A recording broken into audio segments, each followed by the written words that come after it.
Welcome to this webinar on attracting the best remote talent. And my name is Rowena Hennigan. I'm delighted to be the moderator here on behalf of SafetyWing and the wonderful selection of panelists we've gathered here today from all around the world. So let's get going and let's make sure that we can see all those panelists and that they are with us. So welcome on behalf of SafetyWing. Brilliant to be here. Everyone's super excited because it felt like a little effort to just be here as well. So we're all taking a deep breath because in the remote world and in the expert remote world, we know that sometimes technology doesn't always cooperate with our best laid plans, regardless of how much we prepare. So anyways, wiping some beads of sweat off our brow, we're ready to go. So welcome, it's wonderful to be here today. I'm joining you from Zaragoza in the north of Spain, but it is an Irish accent that you hear. So let's kick off. You'll see some slides in front of you. You've got obviously the title here. So let's just go back over that so it sets the scene and we know what we're all focusing on. How to attract the best remote workers and expert tips in finding the perfect global talent. So we've got Fabrizia here from Settlement, Luis from Payroll, we've got the wonderful Nadia from Remote Work Advocate, and Jordan Carroll from the Remote Job Coach. Keep tuned into the cameras, you'll definitely get to see some brilliant energy. For me, it's the end of the day here in Spain. I'm Rowena Hennigan, also known as Row Remote. So I'm really going to feed off the energy from the people that it's earlier in the day for them, and so that's welcome. So thank you for that, Jordan. And what we're going to do, a little introduction for me. You'll find me on LinkedIn. You can Google me as well. Recently featured in the New York Times. I'm a remote work expert, also very involved in digital nomadism. I've got a LinkedIn course on digital nomadism available, and I've been filming my next LinkedIn course here today in my lovely curated studio. So believe me, normally my co-working does not look this organized and it's pretty, so this is very staged today. So it's a pleasure to be here on behalf of SafetyWing, and let's move on and cover off the next parts of the webinar. I'll be your moderator for the day. I'd like to thank SafetyWing for sponsoring today's webinar, and I'm wondering if you know about them. Hopefully, again, you've got the email for registration if you want to click on that and find out more about SafetyWing. I've been ahead of the game for a long time in offering global benefits and insurance for the remote workforce, and you can find out more about their products through their website. Obviously, their branding and their logos are really exciting, and I love looking through the webinar slides because I really like some of their funky logos and graphics. We've got a few SafetyWing happy customers as well on the panel, so that's a good validation of their products. And all of us here today are SafetyWing partner companies and advocates for their products. So if you don't know about SafetyWing products, check them out. Also to give you a bit of a view of their plan, their product roadmap, their aim is to create a global social safety net. That's what they're building. You can see the Nomad insurance down there from 2019, 2020 for remote health, and some of the other plans that they've got. So a fantastic organization with really ambitious plans, and basically at the moment they're providing fantastic health coverage and services for remote teams and nomads across the world. So fantastic that we've been sponsored by them today, and we brought all this wonderful panel together. So let's get going into the content and let's have a look at the agenda. So we're going to run a little poll to keep it interactive. Then we're going to move over into the panel discussion, and there'll be Q&A at the end. But this is the point I want to remind you about popping your Q&A into the chat. We are also going to keep track of that. We've got the wonderful Kurt and our backroom team from SafetyWing here online as well. So any questions you have straight away, make sure that you make a note of them, grab a pen or paper if you want. I've got mine handy, and pop them into chat as we go through the content, and that will help you keep on top of getting those answers to those questions. So we will come to them at the end, and obviously, of course, some of those questions we may cover off organically as we move through the content. But let's get into the poll just now, and let's see if we can get a feel for everyone we've got on the line, what kind of audience we've got here today. And so we're going to launch the poll, so have a look out there for that. So we're looking to understand, is your organization, is your company, is your work borderless? And the answer that you've got there is no, number one, but we do we don't have any plans at the moment to become borderless. 2, no, but we do want to become borderless in the future. 3, yes, we're in 2 countries currently. 4, yes, we're in 3 to 5 countries currently. And then 5, answer 5, we've got 6 or more countries.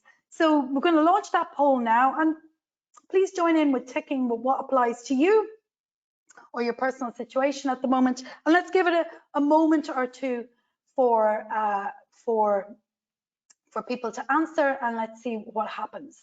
So I'm just going to look to Kurt in the back room to see if there is any idea. We'll let that one run for a minute or two. And for those that are just joining a bit late, I see the attendees. Popping up there, the number of attendees on the system. So welcome, welcome. We're running a quick poll to kick off the session and get people warmed up, looking at whether your organization is borderless.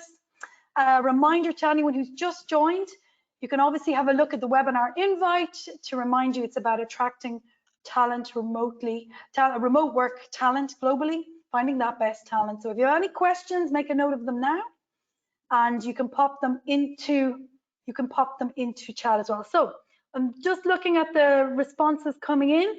Interesting. So we'll give it another minute or two because I know a few more people have popped in and joined us. So welcome, benvenidos to Folcheroth. That's welcome in Irish Gaelic for anyone who didn't recognize that last language, but you're very welcome. And we're running a poll now. If you want to have a quick look there, we'll leave it going for another few, maybe 30 seconds, Kurt, to give people a chance to join and answer it. And then we're going to have a look at the results for that. And meanwhile, you can start to pop in any Q&A, any questions for Q&A later after we go through the main content of the webinar. We maybe will end that poll in the next couple of seconds, Kurt, and we'll publish out these results, please. Thank you. So that's interesting. Let's have a look. Okay, so we've got 17% saying no with no plans. Okay, interesting, but maybe you still want to attract remote talent. I would maybe hypothesize on that. We've got 16% saying no, but we do not want to become borderless. We do want to become borderless in the future. Apologies. And then we've got, well, interesting. We've got quite a lot. That's interesting. People saying yes with a variety of different countries. So that's fantastic. And doing a quick bit of mental arithmetic, that's quite a large percentage. I think around, over 60% there that are saying that. So that's fantastic. So thank you for answering the poll. And maybe for some of you joining, that's interesting too, to see that there is such a large amount of people who have joined. And we know a lot of you potentially have HR profiles, that you're in talent attraction, that are already, you've already taken that leap. You've already, you're either planning it or you're looking, you're actively doing it, and you've got those 2 countries or more already where you're hiring remotely. So let's do a quick whip around the virtual room, and I'm going to start to my left over at Fabrizia, and I'm going to ask Fabrizia to do a very quick introduction, and Fabrizia is here today from Settlement. Far ahead, Fabrizia. All right, welcome everybody again. Thank you for having me here. So my name is Fabrizia Zanca. I am the International Recruitment Manager at Settlement. I come from a startup distributed background. I started my first experience at Kraken back in 2018.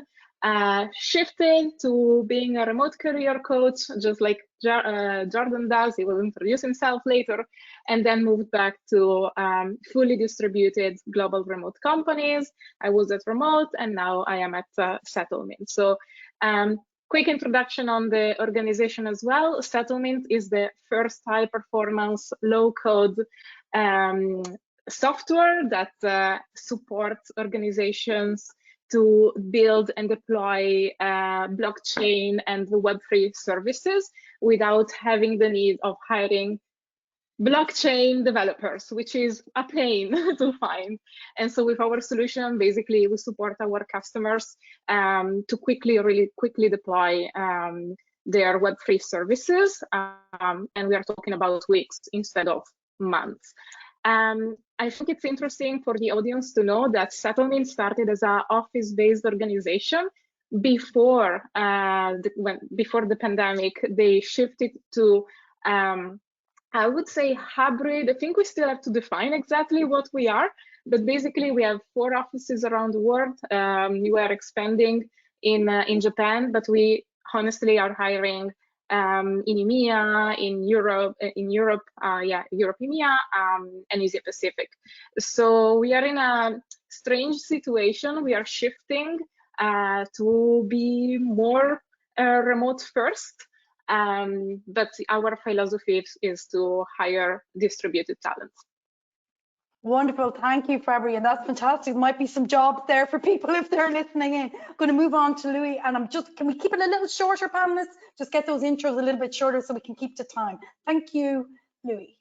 Hi, everyone from London. I'm Lou. I'm the head of partnerships at Payroll, but Play.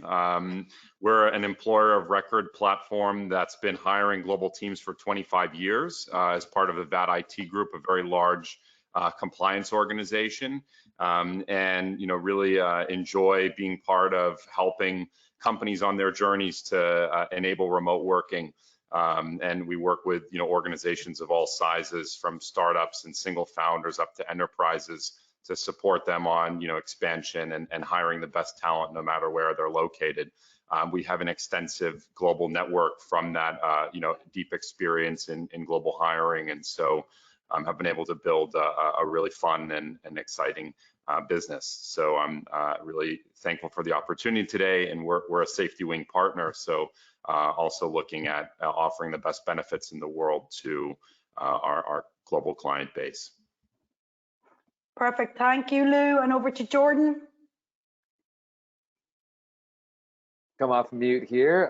Jordan Carroll here, the remote job coach. I'm in Medellin, Colombia. It's not a virtual background, just merely a reflection of some buildings in front of me. As the remote job coach, I help high performers land legitimate remote jobs. So my unique perspective, I believe, in this conversation is I've worked remotely for about a decade in different facets. I worked remotely for a Fortune 50 company, multiple startups, and my own businesses. And I've worked with hundreds of job seekers that are looking for remote work. So especially in helping them identify remote first companies that they want to work for, this is really important for our companies to be able to empathize with what those job seekers are looking at in companies. So I think my value in that conversation will be speaking to the desires of those job seekers. And I'm also a SafetyWing partner and user as well. Wonderful, fantastic. We got that validation as a SafetyWing customer again there. Thanks, George. And over to Nadia. Thanks, Rowena. And yes, I'm also a SafetyWing partner. What a surprise. Yeah, so my name is Nadia Harris, and I'm the founder of remoteworkadvocate.com. I call it a go-to place for companies, individuals to embrace the era of flexible working. So I mostly work with companies, which means I believe that flexible working, remote working, hybrid working is not a perk, it's a scalable business model. So I make sure that everything is implemented from company culture, communication, processes, procedures, the legal perspective, even from a talent perspective, and that's our core topic today. I actually am on the other side of, based on what Jordan just said, because I help remote first companies and hybrid companies design global talent strategies. So how do you make sure that all these amazing people find us? So that's really interesting, and I hope that today's conversation will be very inspiring for all the attendees. Thank you. Thank you so much, Nadia. So let's dive into the content. So based on the agenda from the webinar, here's what we really want to focus on first. It's such a basic question, but for people joining in that may be either interested in finding a role or also, of course, looking to upskill and improve their hiring strategies, where to post remote jobs, where to find remote jobs. So the first question is, what if you had to give one answer? So I'm going to be very on the spot, right? If you had to give one answer in 30 seconds, 20 seconds of where to go and look to a candidate, and obviously that would also be advice to a company on where to place their jobs, what would you say? So Lou, I'm going to pick on you first for that snapshot answer. Absolutely. So I'm actually going to take a little, maybe a different angle here. I actually think that starting with your company website is still a great place to post a job, given the ability to describe your commitment to remote work, your policies around it. It's also an opportunity to show kind of your unique company culture. So I think just starting with the basics almost and your website. Wonderful, and I particularly like that because if we use posting boards or if we use sites with forms, we're very restricted. Whereas on your own website, hopefully you would have more leeway and get that larger level of detail down. As you say, get across your culture, get across more clear context of your company. Love it, Lou. Over to Jordan. Yeah, I actually love Lewis's answer because I actually recommend that job seekers don't start with job boards.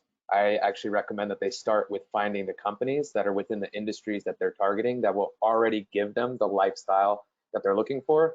And that comes with a company really understanding what their remote policy is and making that very clear. So if that's on the website, then that's obviously a great place to start. If I am forced to give another answer, I really do like Flex Jobs. I think Flex Jobs is great.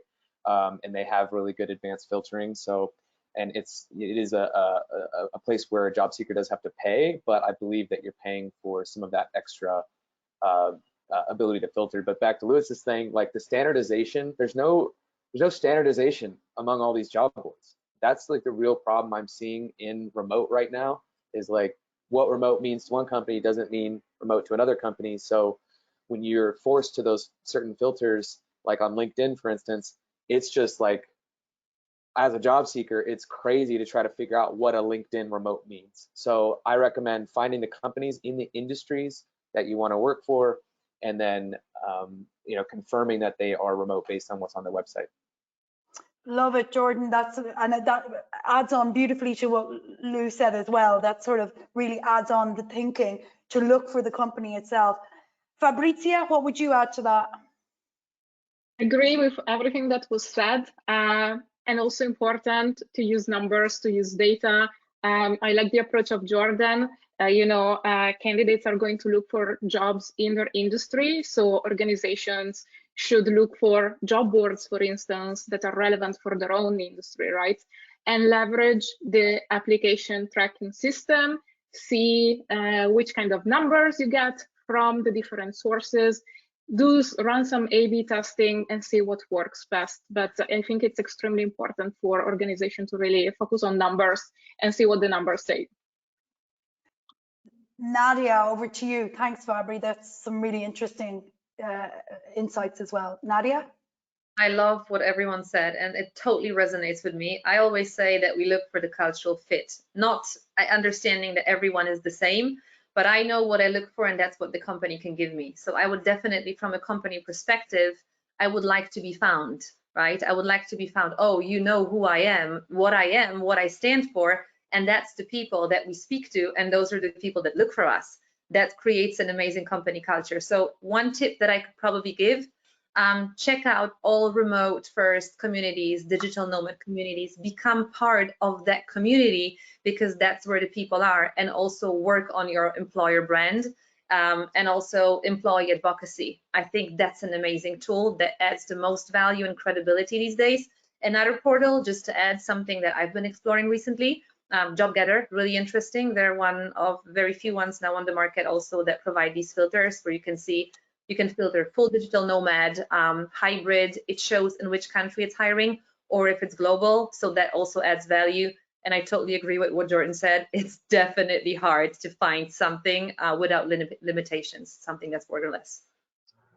Exactly, and some brilliant advice there, both from both angles, from the candidate and the company point of view. So we've got really focus on your website to summarize, look at that data and A/B testing that Fabri said, look for those companies. Jordan said, go for the companies or search. I really like that as well. So it's reflecting, go and find the companies rather than going to the job boards. And then what Nadia is saying about employer branding and looking to the communities as well. How can you understand, how can you build as a candidate? But moving on from that, so some wonderful advice there.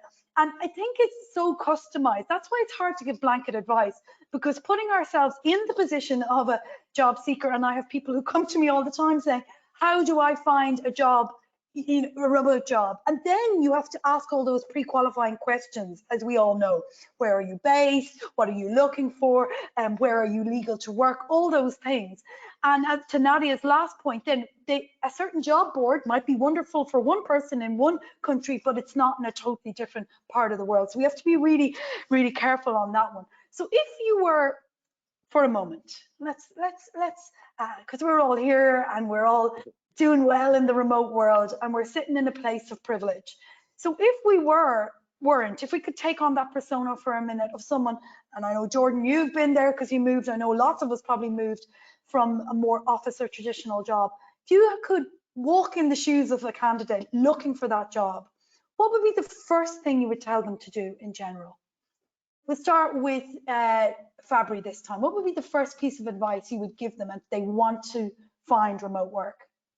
Yeah, exactly. So when I used to coach people on how to find remote jobs, I started with what is it that you want? What is the must? What are you not going to negotiate on? And what can you be more flexible about?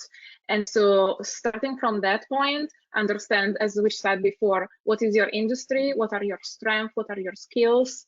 And decide on what kind of strategy you want to use in order to find those jobs. There are a bunch. I'm not gonna talk about that, but one that I've always shared with my clients was networking. Join events, follow leaders, engage in communication within the remote workspace, right? And that's why I'm here today, because I've done that in the past, right? And this may take some time, but it will lead you to the right place, because just applying to a job and finding the first job is the wrong strategy, because you're not going to be happy about that. Thanks, Fabri. And that's so I see that advice a lot, but I want to have some empathy for the candidates, because in this modern world as well, it's not always clear where to start and they get overwhelmed, because exactly what you've said, Fabri, maybe they're used to doing something differently and now they have to face a different angle from the old job application process we all used to go through. I'm going to take one other comment on that, and I'm going to ask Lou to comment on that one, and then we'll move on to the next topic. And anyone else who's anything to add, we can come back to this at the end. So Lou, on that one, what would you say, because obviously a play role, what would you say if you took on that position as a someone looking for it? What would be the first thing you tell them to do? Absolutely. So I think my answer has to do first with the problem that I see with the current way that a lot of people search is they start with a Google search.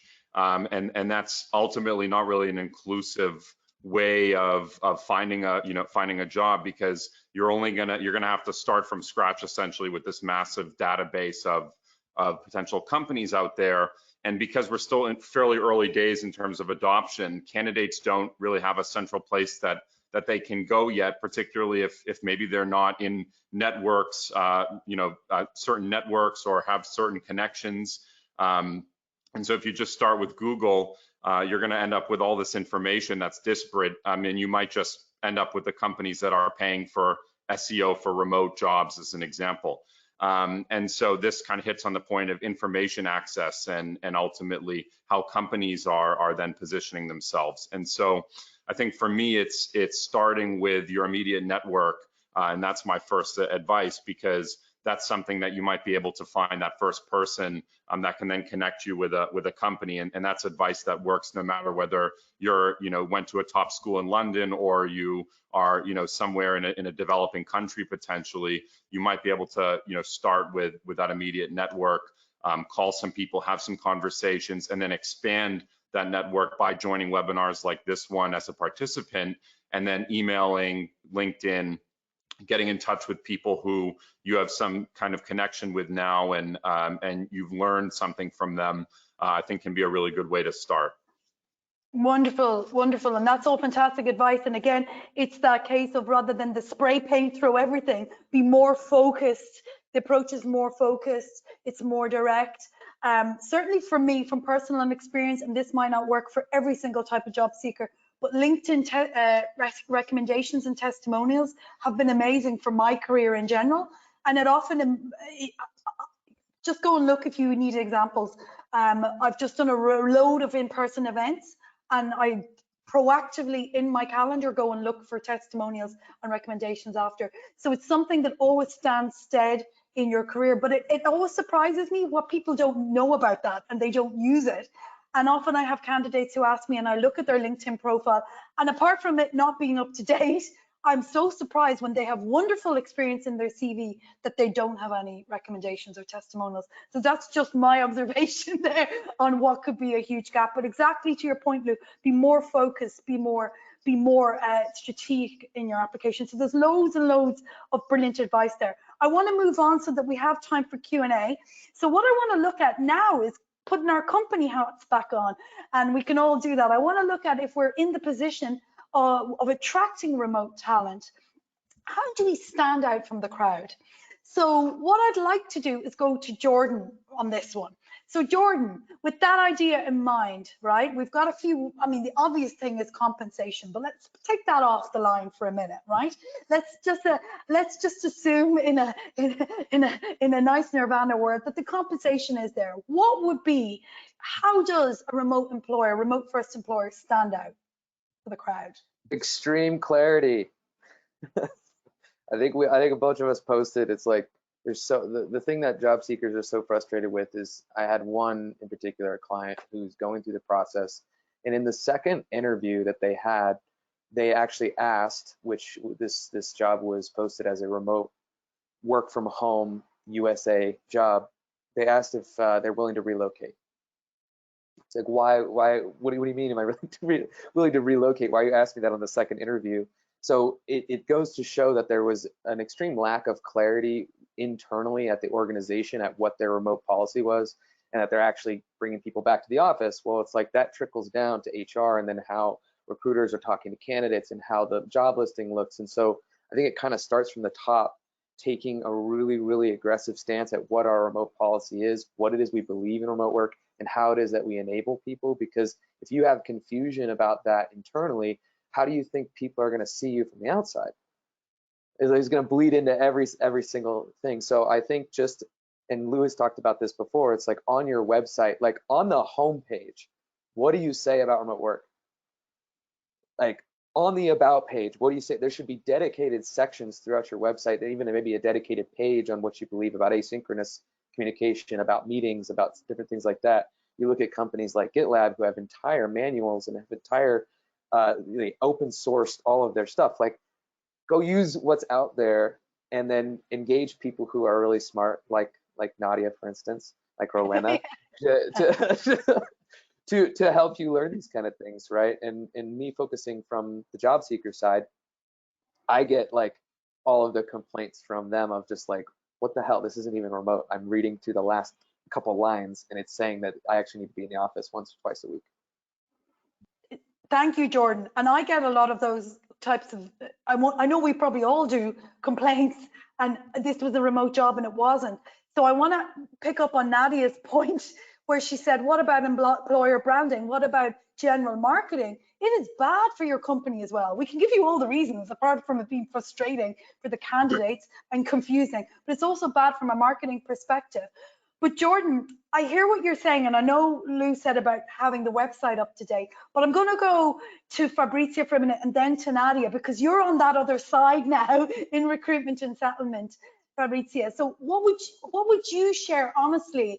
Because I think some companies, again, approaching with empathy, they're just trying to figure it out at the moment. We know that they're doing their best, and perhaps to give them a bit of grace, the last concern they have is trying to get that recruitment section of their website up to date. I know that's unfair on lots of people, but that's possibly the reality. That's what I sometimes pick up on. Fabri, what would you say? Yeah, so for the record, I'm building that. So I am in the process, but I think I come from very good schools like Kraken and Remote. I think it's important to go back to the basics and understand who your candidate persona is. What exactly are you looking for? What is your need? And how you can translate it into something objective, right? So, for instance, at settlement, we want to hire not necessarily people that have experience on blockchain. Sometimes yes, sometimes not. It depends on the role, but they should be enthusiastic about that. And on the other side, there are all the cultural fit things. So define them. If you are a company that focuses on asynchronous work, and this is part of your culture, what are the behavior that you are expecting these candidates to, use in order to fit within the organization? And you achieve two goals: one, attracting the right people, and two, retaining the right people. because that's also the other thing. What you're promising should also have a validation once they join the company. Wonderful, and I love that nod to culture. I love that nod within that to values. Again, maybe people haven't figured it out. Again, to give some empathy and grace, there's a lot of people still, in my humble opinion, recovering from COVID. They're in remote purgatory because they're transitioning. They don't know, they don't quite sure what they're doing. So if we give people that grace, but Fabry will be looking out to see the site when it's ready. We'll be looking to see, because Fabry will definitely have best practice on the settlement site.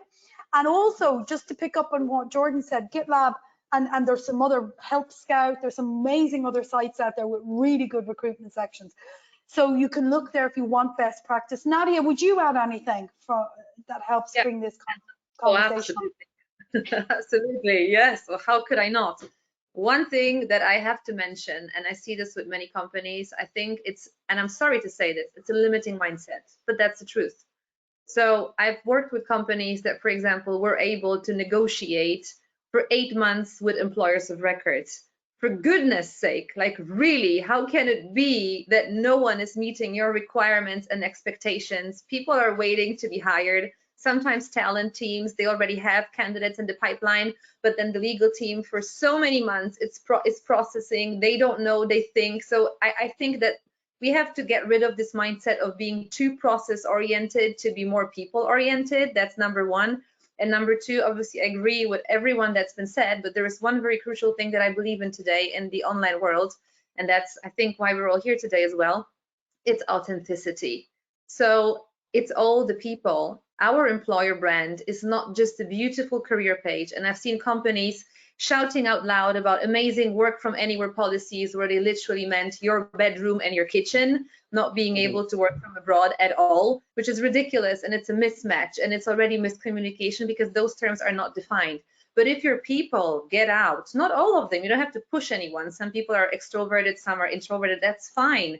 But to share these success stories, to have a blog, to see that, yes, behind the scenes, there's actually a team that's really living this lifestyle, that's really living this culture, and even social media, all this is the biggest potential, because people know people and businesses are about people, and remote is just making this thing bigger and embracing it in the digital era. That's how I see it.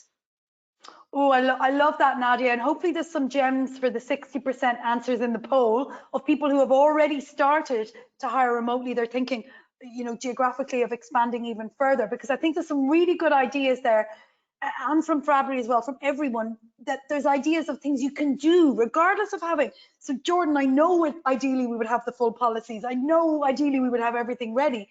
But from an agile methodology perspective, do what you can. And so if you're listening and there's a few things that you can take away and implement, like support the employer branding with some blog posts or social media posts, then you can start to do that organically without having the huge infrastructure. Of course, that should happen as well. But we all know the reality of life, that sometimes if we wait for the big beast to move, nothing would happen, right? Nothing would happen. So I love that there's some really practical examples. I want to stay on that idea of standing out from the crowd, because we've spoken about culture, we've spoken about clarity, love that extreme clarity on the website, and we've touched on, you know, making sure that we know candidate personas, we've got all that presented well. What do you think about the area of benefits? Anyone want to weigh in on that? Because I feel that that's quite an important one, given how competitive the market is going as well, especially for the higher level remote talent. So anyone want to comment on benefits? Yeah, I'd love. Oh, go Nadia, and then maybe we'll go to Lou. Yeah, maybe because I have an unconventional approach. I'll tell you something, and that is probably not conventional. I don't think this is a marketplace when we are in a situation, who gives a bit more and I leave, okay? Because that's a vicious circle, and we've seen this even pre-pandemic. What was happening, job hopping, oh, you give me one more perk, I'm gone immediately. I think that's ridiculous. So today, when we talk about global mobility, when we talk about digital collaboration, all these things, and a remote lifestyle, I think I'm a big believer of benefits that are scalable in this way, that you have a big list, like you have a bucket, and people can choose what suits them most, right? So that's definitely one aspect. And I think it's all about supporting the lifestyle. So what do my people need? What does my team need to be happy from a well-being perspective, to be able to grow, to have a lifestyle, no compromise, and to be successful at work? I think gone are the days on having 3 major benefits and just giving it to everyone. It's like, it's just, and nobody ever uses it. I think that's gone. Plus flexibility. It's not a perk. I don't call it a perk, but I know that many companies are, for example, working on workation policies. I think it's the most beautiful benefit you can give someone as part of your promise to all your team, because of many reasons. And I think it's all about embracing experience over possession. And that's what it's all about. So even all the benefits that you give, they contribute to your lifestyle and to your personal needs. Wonderful. Love it all, Nadia. And I love that idea of a selection and that it evolves. I also want to throw out there before I go to Lou, don't assume that people understand benefits. That's one of the things I've learned. As the benefits have built out, have expanded, again, to your point, Nadia, and some of the other people have said about, the other panelists have said about, build out a story, give examples of how a benefit might be used. You might have to even explain what a workation is sometimes. But that's also, I'm serious, sometimes we don't want to assume. Everything has evolved. We live in this world, so we know all these terms, but everything has evolved. So be explicit, back to your extreme clarity, Lou. Be explicit in what that benefit could mean to the person. Tell a story around it, give some examples. And then we're also really enabling the worker to take that benefit up. Lou, would you add anything to what Nadia said, just because of Playroll's position in the market?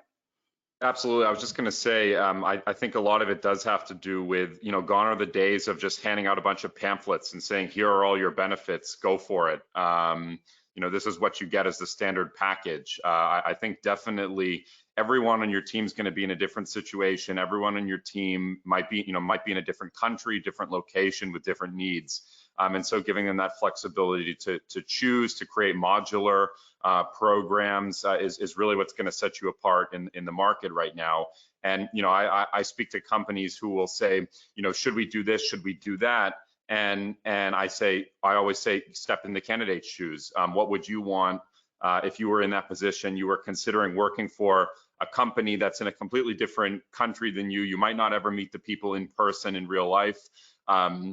So how are you, how is your benefits package going to come across to that person and help them to feel like they're part of an organization that cares about them, cares about their well-being? And again, it doesn't have to be just your standard things. It could be sending a cookbook of global recipes that everyone on the team has put together. That could be a benefit of sorts, or some sort of local gift card that you can use, whatever it might be. Really thinking outside the box, but also giving employees the opportunity to kind of pick and choose what works for my situation. Fantastic, some wonderful. It's fruit, and I've got my remote work plum here, not really a ripe one, but I love having, I love getting fruit to power me through the day. And so that for me, the energy is a big, big benefit of Playroll. We get fruit. Fantastic, and look how far things have come along from, just getting standard things, as we said at the start, these things, 1 or 2 things, down to you can have your fruit, Lou, you can have your package of fruit delivered. So it's so personal, but it's really relevant. I think that's really, really important. So let's move on to look at the next point, was to have a conversation about how do we identify, how do we know when we see a productive remote worker? What are the traits we might notice? But I want to take this one a little step on, because we were talking about talent attraction. So I want to also make sure that your answer, a couple of different answers we get, look at how we screen for these things as well, right? So let's not just comment. I think it'll be really useful if we look at how we screen. So how do we look for behaviors that reflect an effective remote worker? How do we look for work styles that illustrate an effective remote worker? And maybe, Jordan, we'll start with you on this one, and then I'm going to go to Nadia next, then to Lou and Fabri afterwards. So Jordan, what would you think about screening for that type of talent? Well, again, I can speak from the remote job seeker side and kind of what I tell them on how to almost like screen themselves. And what I tell them is to constantly be considerate of those asynchronous communications in the hiring process. Like, what is the email that you're literally sending as a thank you or a preliminary before the interview? Because the way in which you send that email is a pretty good preview of what it might be like to work with you. And so from the company side, I imagine, and this is me putting on my company hat, is every single piece of minute communication in the asynchronous is going to be discriminated. It's going to be looked at pretty heavily, right? Because if you have one candidate who has like a really great email that they've sent you prior or after the interview, and it's like formatted in a very easy way to take action, to show the summary of whatever it is that happened. Like, I look at it like that as a very granular, and I know there's obviously different assessments and things that you can do more technically, but I look at it on that granular level of like, what's every single point of contact that's a preview of working with you asynchronously, and how do you make that piece of communication really, really strong and give them everything that they need to see of like, hey, preview that this is a good person to work with. Although you do want to make sure that you're not being discriminatory in some of those practices. I think there's kind of a fine line, right? It's like, how can this person develop into that, and how much training are we giving versus like, this person really knows their stuff and they get it, right? Love that. And I think that from a candidate's perspective, again, if they work through their own process and maybe a template that they use themselves, obviously if they go through different applications, they can approve that, Jordan. So if they keep a copy of what they've done and maybe they refine it themselves as well, we end up with them learning as they go through the applications too. But I think that looking at those communications, when we look at traits like work style behaviors, it is a good reflection. So Nadia, your perspective on that? Again, a bit unconventional, always. I'm so sorry that I'm not able to share, like sometimes, not that that was standard, that's great advice, but I mean, I'm not going to tell you how to screen a person for a skill. I'm going to go a little bit deeper to try to look between the lines, read between the lines. I have a client that I work with. We've worked with each other for quite a while, and he told me one thing. You know what I love seeing in applicants? That they sometimes come from a different industry, they changed, they did different things at the same time, they did side gigs at the same time, because it shows me that they have broad horizons, that they're easy adapters, okay, and that they maybe have also sometimes different interests, and that they have chosen that sometimes even consciously, and that they know what they're looking for. Those are really interesting personalities. And now when I work with several companies and with different HR, we're just like that. What is your career path? This is your career path. It doesn't have to be that way. It can be about your skill. It can be all additional things that you did. I got approached some time ago, I think 2 or 3 years ago, by someone. They approached me, they invited me to the first conversation, and they told me for like a part-time supportive role. And they told me, well, Nadia, let's go over your crazy CV. I'm like, excuse me, what do you mean with crazy? Oh, because you've done so many things. I'm like, well, but I have great credentials from all these things. I did it because I managed my time this well, that I delivered. It gave me happiness. I've grown, and that's what I bring to the table today.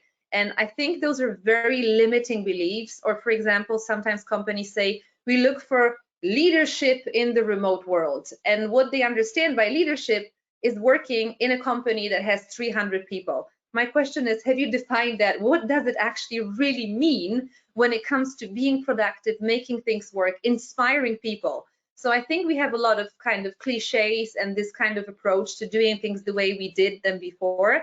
But let's try to look between the lines and imagine what kind of person was that really, if they've done so many amazing things and they have all these great skills on their LinkedIn profiles. Maybe they have endorsements, right? Maybe they changed, maybe they have amazing references. Like, why would we just, don't even talk to such person because they don't show clear progression that we have imagined and someone has taught us for the past 50 years that that's the way it's supposed to be. No, I don't think that's right. Sorry. And don't apologize. Don't apologize. I'm with you. And when I teach at the uni, just to join the dots there, Jordan, to your point and to Nadia's point, I encourage the students to look at their extracurricular, their hobbies, their volunteer work as part of putting together their overall CV for a remote job. So totally with you, Nadia, on that. But then I make them type check Jordan in groups to make sure their writing is good as it can be, that they're explaining themselves on the Loom video as good as they can be. So it's both things that you're saying. You need to bring your whole person, and I really love that, and I do think things have changed. A lot of times as well, we hear from people, but I don't have skills. And just to anyone listening, or even to the leaders that might be interviewing, and I'm sure you've already thought of this, but it's really important to look at how we've survived COVID. We've brushed over COVID, in my opinion, too quickly. And people have gotten through it. Maybe it wasn't pretty, but there's a lot of transferable skills that came out of the whole COVID experience, particularly for families and particularly for people who survived maybe being severely locked down. So I also encourage people to bring a bit of that story in if it's relevant to a role as well, and bring it through. But Fabri, let's go to you and see if you would add, because this is a really interesting one to think about. How will we screen for that remote talent? Yeah, so if an organization has decided to shift to a more distributed and remote setup, and that's why everybody's here, then we need to accept that we need to establish trust and freedom, both sides. And by that, I mean, we need to stop micromanaging. We need to stop thinking that we need to hold hands of our people, and we need to start to think that we are going to hire people with an entrepreneurial mindset, people that love to take ownership, people that love to take initiative, that are ready to take risks. We need to build an environment that allows mistakes as well. And I think that this is extremely, extremely important, because this is where your new hiring strategy will work or will fail. So those are extremely important elements to consider. And I totally agree with the side hustle, the side whatever that a candidate has done. It shows that people are open to learn, that people are flexible, and this is precisely what a company needs from their employees. Wonderful, great addition to that conversation. Let's move that on, Fabri. Thank you so much. Really good. Lou, what would you add on to this, just as we think? Just quickly, I just approach it from a principles perspective. You know, I've been in that position where you don't get a application back because they won't sponsor your visa in a country, or you know, I've been in that position where, like Nadia said, someone said your CV's crazy, you're all over the place, you know, doing all these different entrepreneurial things. So I think from a recruitment mindset, when I'm hiring people, I'm always stepping in their shoes and thinking about, like, actually, what does this stuff demonstrate to me? What are these challenges they've faced demonstrate to me? What are these entrepreneurial experiences demonstrate for me? And do they align with the principles that I look for, which are basically what Fabrizia said, energy, ownership, global perspective, and entrepreneurial spirit. Those are my 4 principles. And that really is the foundation for me when I'm hiring anyone.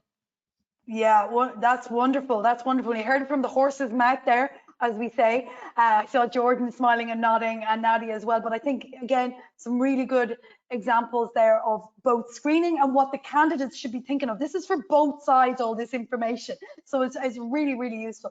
So thanks to everyone from that. Now moving on, because culture comes up a lot, and that term culture or values fit. So I just wonder, and I want to make sure, I've seen some questions come in, so I want to make sure we get to the questions, but let's just quickly go around the room, right? So on the topic of culture, so I'm going to start this time with Nadia. Nadia, what piece of advice would you give in terms of how a company might present their culture to better, or a way of presenting or getting that culture across to potential candidates, and also with the angle of how we find that culture fit? Or I'm going to throw it out there, we maybe don't want a culture fit if we're looking at D&I, and hopefully we all know that, right? So maybe we want a culture sort of unfit. But what would you say about how we bring that culture, Nadia? For me, it's definitely making sure that the values that we preach are alive, so that they're expressed in a behavioral manner. And that's how I understood culture fit as well, meaning that we believe in something together, we have the shared values, we believe in the mission and vision, and everyone's very different, but we create something like a melting pot together, especially when we're talking about global teams. So from my perspective, culture is not something that you take a pen and paper and you write down, and I've seen that. I've seen founders and the management writing down how they imagine culture without asking their people, and like, this is going to be the culture, that's how we play. Unfortunately, it's not, that's not the way it's done. I think culture has to be alive and people have to express it, people have to live it. So it's either something, as I've said, through employee advocacy, it's either something, so everyone mentioned those things. The company website, expressing this, also attending different events, also from an employer branding perspective, asking our people how they feel. And again, culture doesn't mean incentives that I will send you a gift and you'll be happy with the gift. That's not our culture. It's not enforcing habits to make it a ritual, not at all. It's something that makes the people feel and want to be there. And I think that this is the biggest factor of authenticity today that we can possibly have, because we can build beautiful websites, we can write beautiful articles, but if our people are not going to be our supporters, we aren't true to ourselves, and there's going to be a massive mismatch.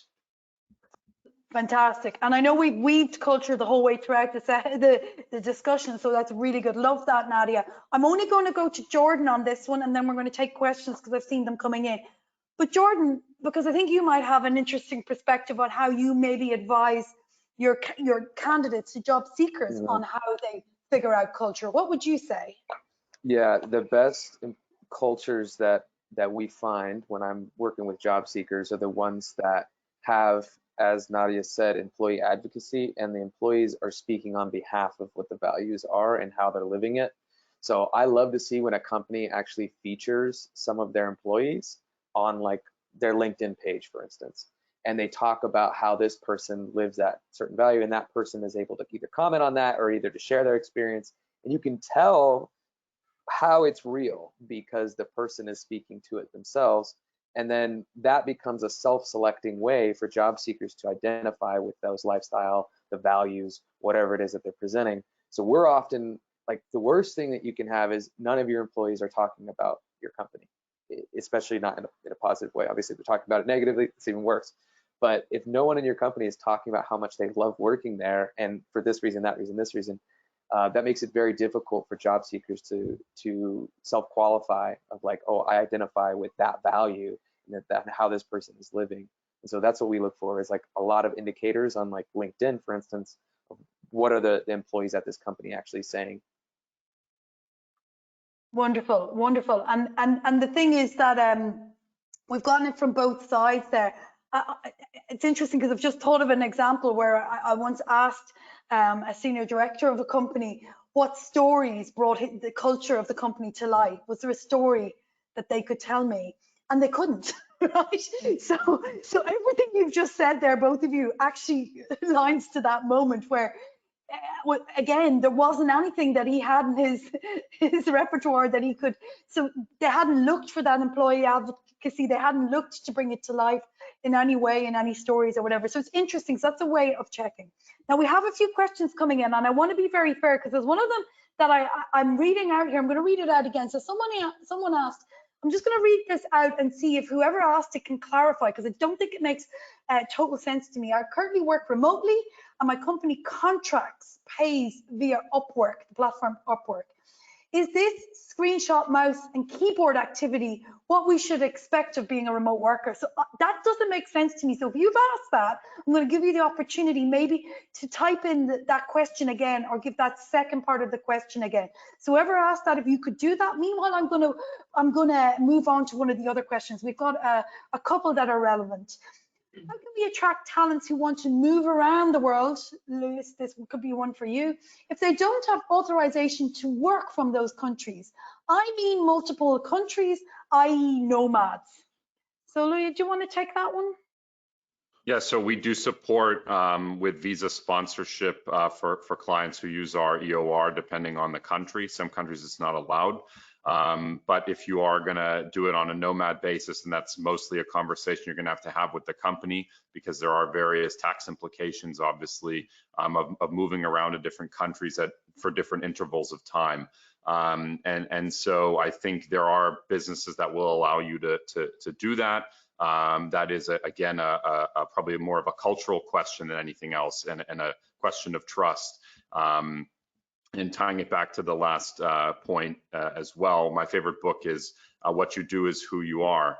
And I think in relation to a lot of these technical questions around remote work and policies and setting policies, really it comes down to the leaders in the company, but everyone, what actions are you doing, and how does that develop you as a business and as a culture, and then how do you translate those into actual policies that are more inclusive or are how you would want to be treated as an employee. And so I think if you, a lot of the big technical questions can be answered through that lens as well. Okay, wonderful. And that's related to another question I think we've answered with that first answer, but again, someone's asking this. I think we might need John Lee and Work From Anywhere team at some point on one of these webinars, how to deal with issues of income taxation for digital nomads when one resides in a country for about 183 days, then becomes liable, it should be, for local income tax, even if your employer is in another country. Louis, you've more or less covered that off.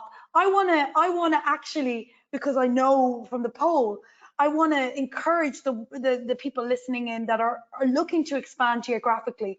Obviously, if you're looking to expand geographically and make out these plans, the more you do that, potentially the more you can accommodate nomads in different places. Just to say, you can put criteria on your extremely clear website that says maybe how that works in the job listings. See what I'm doing here? And then finally, to Nadia's point, could you be offering workations? So if someone comes to you that is a nomad, that is a good fit, could you do a bit of compromise there where you add in some workations in terms of getting them to have a temporary base? And because things are moving fast, but it's certainly when we want to retain talent, it's about that conversation, isn't it? It's about saying, is there a way we can find a compromise here with a model where maybe we're taking care of compliance and liability by using a workation model? So again, I'm just thinking aloud there based on what I heard during the discussion. One more question, and then we'll do a quick round again. This is about a US citizen. What is your recommendation for interdisciplinary water lily applicants who live abroad? For example, I want to work with US companies, but most of them require for me to be based within a geographical area. Even though I am a US citizen and have international remote work experience, I see there's a lack of remote work flexibility. So I think that's a common problem, tying back to our earlier potential, right back to the start, for someone finding the right roles. So because that's a candidate that's looking, I'm actually going to go to Jordan on that. So Jordan, I'll remind you, I know you said it already, that the research needs to be done on finding those specific companies to target for that particular person. Anything else you would add in terms of advice? I think that's, I think again, it goes back full circle to you as a job seeker being super clear on what it is you need as a level of remote. What's your ideal lifestyle? And look at the industry that you want to be in, and also look at like your belief and your mindset. And we didn't cover that one yet, but if you don't believe that you can accomplish something, then you're right. So I think actually going internally and looking at your mindset at what it is that you're viewing as the landscape, and then getting really clear on that lifestyle, the industry, and then making that target list of companies and then becoming part of their ecosystem. Because you don't want to try to go up to a company and negotiate your work to be a certain level of remote. You want it to be accepted from day one. And there, like Louis said, there are going to be some companies that will allow you to work from anywhere around the world and actually work from anywhere. Not like what Nadia had said earlier, is there's some companies that are saying that, but that actually don't provide that. So find those work from anywhere companies that legitimately will hire people from all over the world, or consider how you might work on a contract basis. Freelancing might be a better opportunity for certain people with certain skill sets. So there's a lot of thinking and a lot of mindset work, a lot of belief work, but then also the strategy starts with finding the companies. Wonderful. So we have come back circle, but there's been some fantastic sharing. I want to end as near in time as we can. So what I'd like to do is say a very special thanks to all our panelists today. I found it really fascinating. I love the way we flipped from the candidate perspective to the company perspective. It was really, really helpful, and it's certainly given me lots of food for thought. And I hope it was useful for those tuning in or those who are going to play back. So thank you again. Thank you to Fabrizia, to Lewis, to Jordan, to Nadia. Thanks to Kurt and the backroom team who did a wonderful job supporting us all. Thanks to SafetyWing as well for sponsoring this. There'll be more webinars you can book for the next one as well, which you'll also see a QR code for a demo link as well for the SafetyWing product offering. Thank you again. I've been Rowena here in Zaragoza. It's been a pleasure and have a wonderful rest of the day. Take care. Dance party. Dance party.